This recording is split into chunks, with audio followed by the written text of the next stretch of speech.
I hope आप खैरियत से होंगे। तो चलिए चलते हैं ज़ाका से रिलेटिव थर्ड क्लास की तरफ। इससे पहले अगर आपने हमारे फेसबुक या टिकटॉक चैनल को सब्सक्राइब फॉलो नहीं किया तो फॉलो कर लें, यूट्यूब चैनल को सब्सक्राइब नहीं किया तो सब्सक्राइब कर लें, और बाकी भी जो आपके दोस्त अरेबिक स्किल्स सीखना चाहते हैं उन तक हमारे अकाउंट्स को शेयर भी कर लें। तो ठीक है, चलते हैं नेक्स्ट थिंग यानी थर्ड थिंग अबाउट ज़ाका। तो इससे पहले हमने दो बातें पढ़ी थी ज़ाका से रिलेटिव, अब तीसरी बात है। तो देखिए तीसरी बात ज़ाका, तीसरी बात ज़ाका मुज़क्कर के लिए इस्तेमाल होता है। ज़ाका मुज़क्कर के लिए इस्तेमाल होता है। इससे पहले हमने दो पढ़ी थी बातें, वो भी मैं दोबारा रिपीट कर देता हूँ। पहली बात हमने ये पढ़ी थी कि ज़ाका मिडिल डिस्टेंस के लिए इस्तेमाल होता है, दरमियानी मुसाफत के लिए, दूर के लिए भी नहीं, करीब के लिए भी नहीं। दूसरी बात हमने पढ़ी थी ज़ाका मुफरद के लिए इस्तेमाल होता है, यानी वन पर्सन और वन थिंग के लिए इस्तेमाल होता है, टू और मोर पर्सन्स और थिंग्स के लिए इस्तेमाल नहीं होता।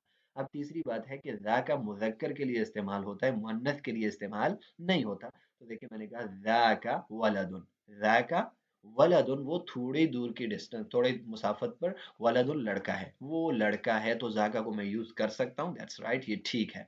अगर मैं कहूँ ज़ाका फातिमा तो मैं ज़ाका फातिमा तो नहीं कह सकता, क्योंकि फातिमा मुज़क्कर नहीं है, मुअन्नस है, फीमेल है, ठीक है। फीमेल के लिए हम ज़ाका को यूज नहीं कर सकते, तो फीमेल पर्सन है, ठीक है, यूज नहीं कर सकते, दैट्स रॉन्ग।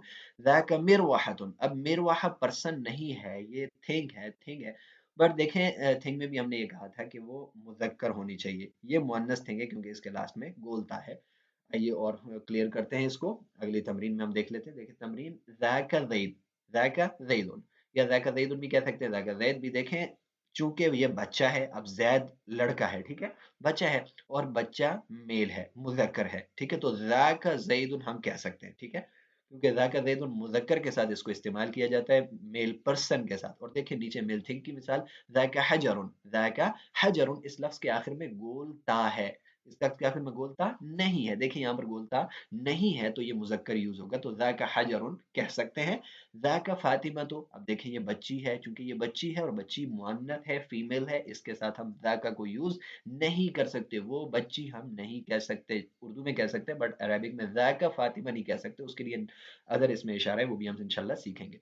और ज़ाका मिरवाहतुन, ज़ाका मिरवाहतुन पहले भी हमने पढ़ा कि ज़ाका मिरवाहतुन हम नहीं कह सकते, इस लफ्ज़ के आखिर में गोल ता अलामत मुअन्नस है, ठीक है। मिरवाहतुन पंखे को कहते हैं, तो गोल ता अलामत मुअन्नस है, जिसकी वजह से ज़ाका को हम इसके साथ नहीं यूज़ कर सकते। इसके लिए अदर इसमें इशारा है, वो इंशाल्लाह अज़ीज़ हम नेक्स्ट क्लास में सीखेंगे।